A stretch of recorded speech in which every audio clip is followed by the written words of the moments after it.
bahagia. Rati-rati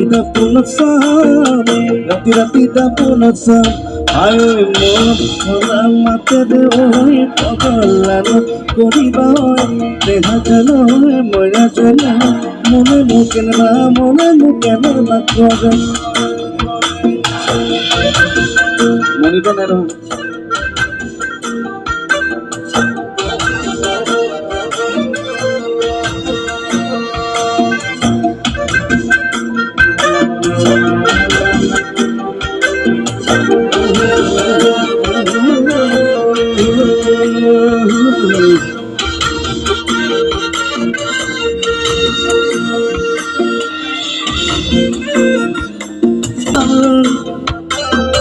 ভুলি যায় তোমাকে বলে না পাও আয় মরম ধনতে ওই পগলানো করিবা দেখা কেন ময়লা জানো মনে মুখে করে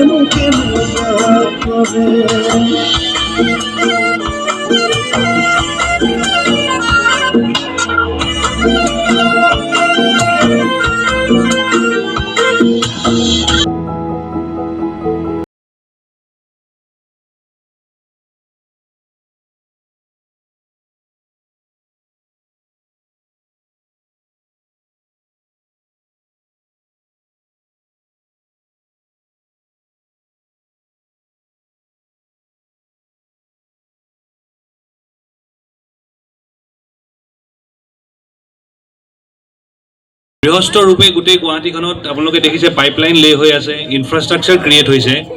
এতিয়া এই স্কিমটো আমি গভৰ্ণমেণ্টৰ ছাপৰ্টৰ থ্ৰুৱেদি PNRGBৰ গাইডেন্সৰ আণ্ডাৰত আমি এটা স্কিম লঞ্চ কৰিছোঁ। আপোনালোকে 31 মাৰ্চলৈকে ৰেজিষ্ট্ৰেশ্যনটো ফ্ৰী হ'ব। চ' মেক্সিমাম মানুহে আপোনালোকক আমি ৰিকুৱেষ্ট কৰিছোঁ, আপোনালোকে আজি ইয়াত গোট খাইছে, এই মেছেজটো চবকে পাছ অন কৰিব চ' ডেট এই ৰেজিষ্ট্ৰেশ্যনৰ বেনিফিটটো চবেই যেন পায়। আৰু 31 মাৰ্চৰ ভিতৰত মেক্সিমাম মানুহে ৰেজিষ্ট্ৰেশ্যনটো কৰি ল'লে আমি খুব কম সময়ৰ ভিতৰতে গেছৰ যোগানটো চবৰ ঘৰে ঘৰে আমি ষ্টাৰ্ট কৰিম। ইনফেক্ট ফাৰ্ষ্ট ফেজৰ কাম আমাৰ অলমষ্ট কমপ্লিট হৈ গৈছে, ছেকেণ্ড ফেজতো এতিয়া পাইপলাইন লে চলি আছে।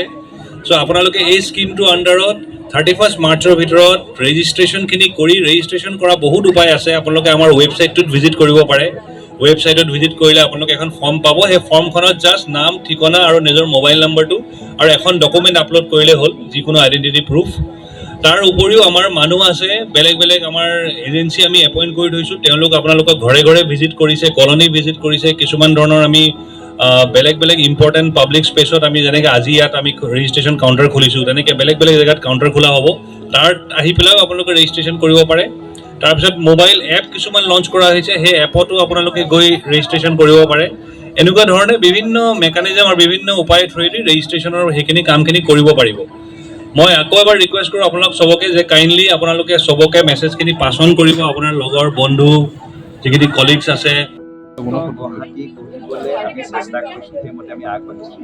আৰু ধৰক মই অলপ দেৰি আগতে কৈ গৈছোঁ যে আমি অলপ দিনৰ আগতে এটা বস্তু নটিছ কৰিছোঁ যে কোনোবা এদিনা আমাৰ পলিউশ্যন ইমানেই বেছি হৈছে গুৱাহাটী চিটি, যিটোৱে দেলহিৰ লেভেলটো ক্ৰছ কৰিছে। গতিকে আমি সকলোৱে সেইকাৰণে মই সকলোকে আহ্বান জনাইছোঁ যে এই ক্ষেত্ৰত আমি সজাগতা হ'ব লাগে আৰু আমি নিজকে এটা CNG ব্যৱহাৰ বা বাইকেজ ব্যৱহাৰ কৰি আমি পলিউশ্যনটো কমাই আনিব লাগে গুৱাহাটী চিটিত, যাতে আমি গোটেই অসমখন এখন প্ৰদূষণমুক্ত অসম গঢ়ি তুলিব পাৰোঁ। কানেকশ্যনৰ কাৰণে আমি আমাৰ ইয়াতে বহুতখিনি বেনাৰ লগাইছোঁ, তাতে আমি আমাৰ যিটো ৱেবছাইট আছে কোম্পানীৰ ৱেবছাইটত গৈ ক্লিক কৰিলে আপোনালোকে নিজে নিজে তাতে এটা ফ্ৰী ৰেজিষ্ট্ৰেশ্যন হৈ আছে। 31 মাৰ্চলৈকে আমি পেট্ৰলিয়াম নেচাৰেল গেছ ৰেগুলেটৰী বৰ্ডৰ আণ্ডাৰত 31 মাৰ্চলৈকে ফ্ৰী ৰেজিষ্ট্ৰেশ্যন আছে। তাত বিশেষ একো ডকুমেণ্ট নালাগে, তাত অনলাইনত গৈ আমাৰ ৱেবছাইটত গৈ ৰেজিষ্টাৰ কৰিলে হয়। মাৰ্চৰ শেষৰ ফালে আমি গুৱাহাটী চহৰত আমি 5 বছৰ কানেকশ্যন ষ্টাৰ্ট কৰিছোঁ। অলৰেডি CNG আমাৰ 4টা ষ্টেচন ইয়াত চলি আছে। 100খন অসম চৰকাৰৰ বাছ আৰু কিছু সংখ্যক মিডিয়াম ভেহিকলো ইয়াত চলি আছে। আৰু শিলচৰত আমি অলৰেডি গেছ দি আছোঁ। গুৱাহাটী চহৰত আমি মাৰ্চৰ শেষৰ ফালে গেছ